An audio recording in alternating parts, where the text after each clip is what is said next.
bahwa Allah Subhanahu wa Ta'ala adalah Tuhan dan pencipta manusia. Di saat itu Allah bertanya, bukankah aku Tuhanmu yang telah menciptakanmu? Kemudian ruh menjawab, ya, kami bersaksi Engkaulah Tuhan kami. Setelah melalui persaksian di alam rohani, kemudian Allah Subhanahu wa Ta'ala mengirimkan ruh manusia ke dalam janin atau rahim ibu. Setelah di alam rahim, kemudian Allah Subhanahu wa Ta'ala kembali meminta persaksian kepada janin, apakah sang janin sudah siap untuk dilahirkan ke dunia.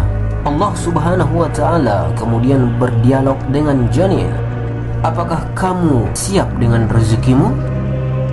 Janin menjawab, ya, saya siap. Kemudian Allah bertanya lagi, apakah kamu siap dengan jodohmu? Kemudian janin menjawab, ya, saya siap. Allah kembali bertanya, apakah kamu siap dengan umur dan waktu ajalmu? Kemudian janin menjawab, ya, kami siap. Berbagai macam pertanyaan yang diajukan kepada janin semua dijawab dengan siap, seperti pertanyaan-pertanyaan sebagai berikut. Allah bertanya, apakah kamu siap dijadikan sebagai laki-laki? Janin menjawab, siap. Allah kembali bertanya, apakah kamu siap dengan hidup kaya? Janin kembali menjawab, iya, saya siap. Allah kembali bertanya, apakah kamu siap dengan berbagai penyakit? Janin menjawab, iya, saya siap.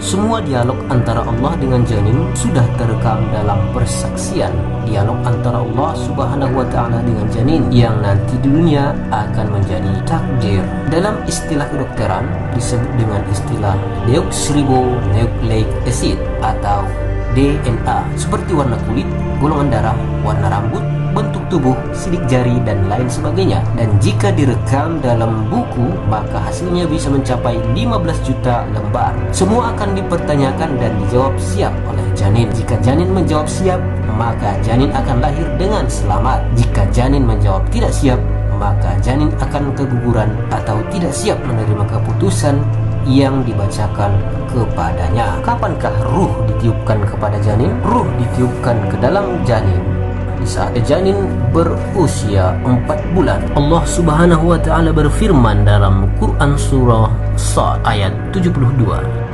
A'udzu billahi minasyaitonir rajim. Wa idza sawaituhu wa nafakhtu fihi min ruhi faq'u lahu sajidin. Kemudian apabila telah aku sempurnakan kejadiannya dan aku tiupkan roh atau ciptaanku kepadanya, maka tunduklah kamu dengan bersujud kepadanya. Saat ini, ruh janin sudah terpisah dari ruh ibunya. Selama janin yang sudah ditiupkan ruh ini menumpang di rahim ibu, disitulah kepribadian janin mulai tumbuh. Itulah sebab ibu hamil kadang-kadang punya keinginan yang aneh, seperti ngidam makanan tertentu, suka berdandan, tidak suka melihat suami, dan lain-lain. Itu semua adalah cerminan dari kepribadian janin di dalam rahim ibu, yang berarti bahwa janin sudah mulai mempunyai keinginan yang berbeda dari ibunya. Menurut penelitian, janin sudah bisa berinteraksi dengan lingkungan sekitar melalui suara, sehingga ibu hamil dianjurkan untuk banyak berdoa untuk sang janin dan juga memperbanyak membaca Al-Quran.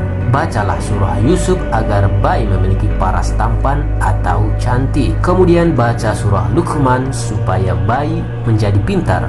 Dan bacalah surah Maryam agar bayi menjadi orang yang baik dan taat beragama. Selain faktor suara yang bisa direspon janin, psikologis ibu juga sangat mempengaruhi kondisi janin dalam kandungan. Sehingga di saat hamil, ibu hamil disarankan untuk menghindari stres, marah-marah, murung, dan sebagainya. Karena akibatnya di saat bayi sudah dilahirkan ke dunia, maka bayi akan menjadi pemalu, tidak percaya diri, minder, suka murung, karena sudah mendapat tekanan batin di saat di alam